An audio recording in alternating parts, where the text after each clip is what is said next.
requests to database because it is often it is very slow, and actually Codeforces keeps all the state of the contest, submissions, problems, participants in memory in JVM, and that's why we can run contests with great number of participants. But nowadays there are too many participants, too many submissions, and we need large heap sizes for JVM, like 25 gigabytes. And actually, garbage collector of Java doesn't work well on such big heaps. And now they are working on moving this data from JVM to separate C++ process. And I think it will solve some issues about unavailability of site during the contests. And also we have about 100 issues in our issue tracker. Some of them are bugs, some of them are enhancements. So we have a long way, and I think that we will delight you with new problems, new contests. I hope for a long time. If you want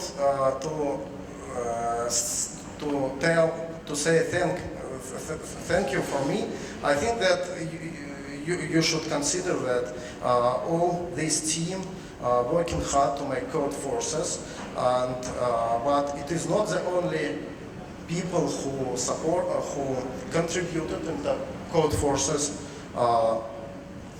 because we have great sponsors. You know, Telegram is our great sponsor, and on our 5th birthday, on crowdfunding company, many people supported us. So thanks all of you. I think that's all, and if you have any questions, I think it's a good time to ask them.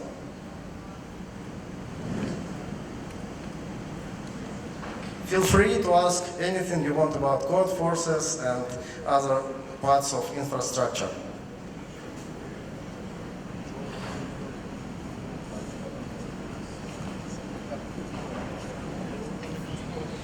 What color will be the new color? Sorry? Which color will be the new color? Cyan. Okay, so I guessed it right. So cyan.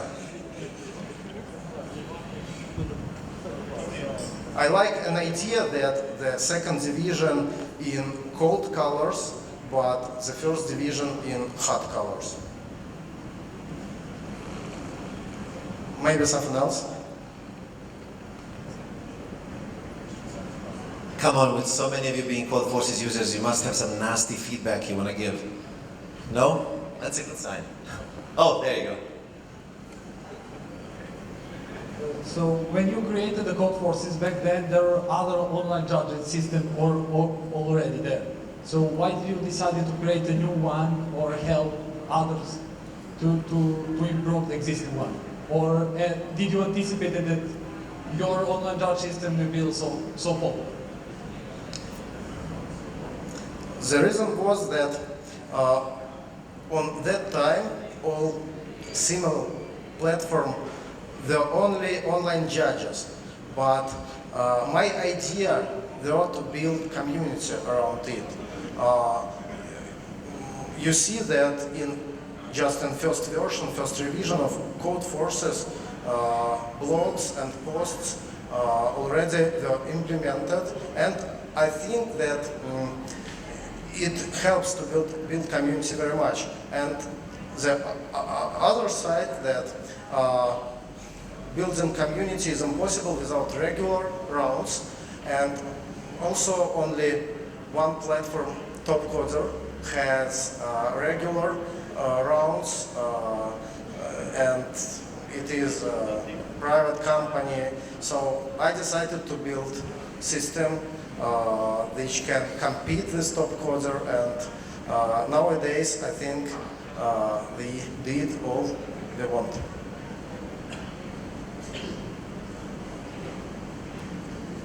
Can you tell us what were the largest challenges you had on Codeforces? For example, the incidents in the problems that happened in the past and how you deal with them. Can you tell us what were the largest incidents that you had on Codeforces website and how you managed to deal with them?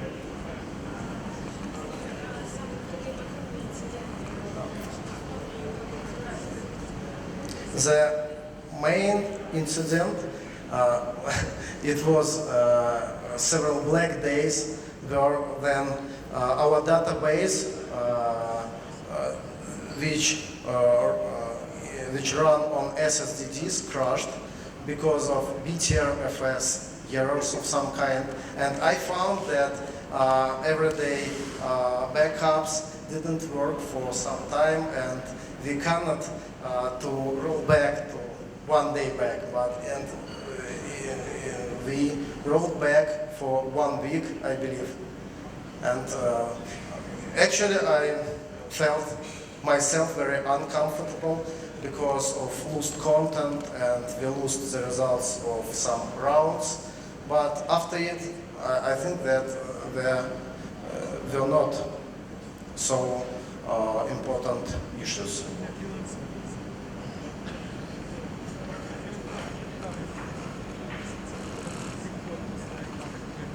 Thank you, Mike.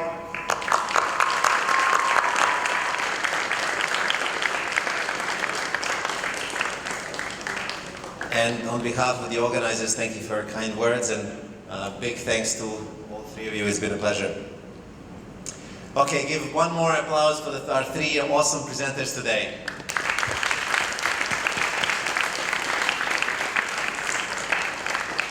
Because from this point forward, it's all going to go just downhill. Okay, so for our last and hopefully not the least presentation today, we have a special take at looking back at our previous BubbleCups, and we'll take you through BubbleCup Chronicles, through 7 stories describing the past 7 competitions. To take you with me through these stories, please welcome my dear friends, colleagues, and past competitors, Andrejko Ilić and Željko Nikoličić.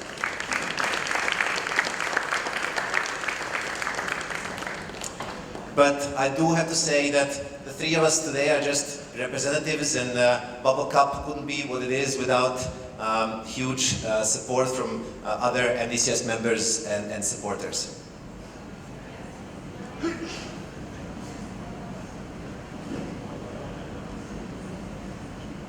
Okay.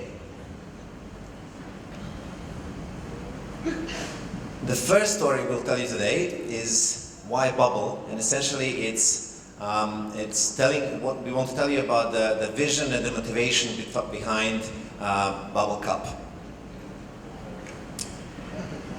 The vision behind BubbleCup is to improve the knowledge base, interest in and awareness of CS and programming competitions in Serbia and beyond.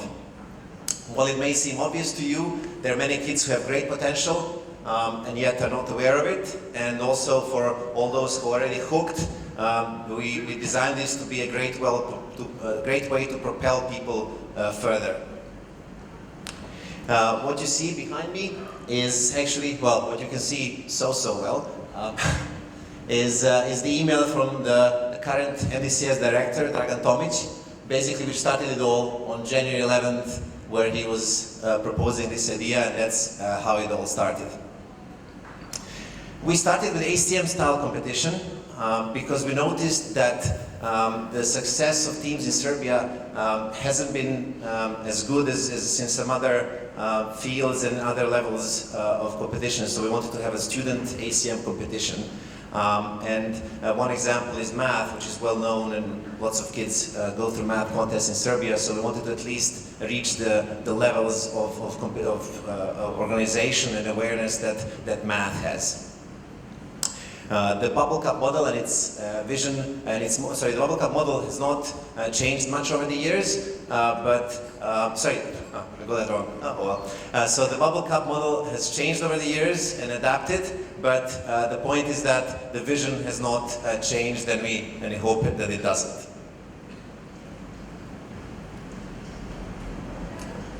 So for our second story today, will be, the second story will be shared by Andrejko. Thanks. So it's called Bubble What. So basically, we talked the most about BubbleCup, but BubbleCup is only one representative of the whole effort that Marco described. So basically, I will describe other bubbles in our bubble land, so that's too much bubbles in one sentence. But in general idea, so the string that ties all of these bubbles together are exactly the mission and the vision that Marco just described. So the first one in these bubbles is, of course, BubbleCup. You already are familiar with that one. So it's ACM type of competition with some of the flavors and twists from our side.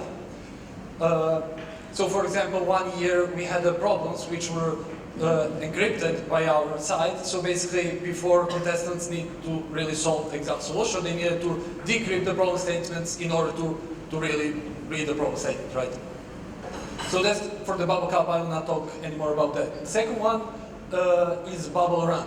So Bubble Run was one competition that we did last 2 years, so 2013 and 2014.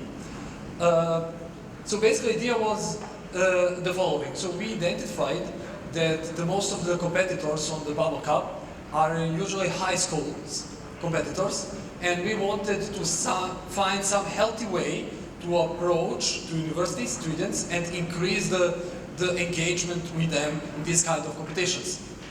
And we identified that maybe the real life problems are more suitable for them and they will be more involved in these kind of competitions. So we create basically 24-hour hackathon where the teams has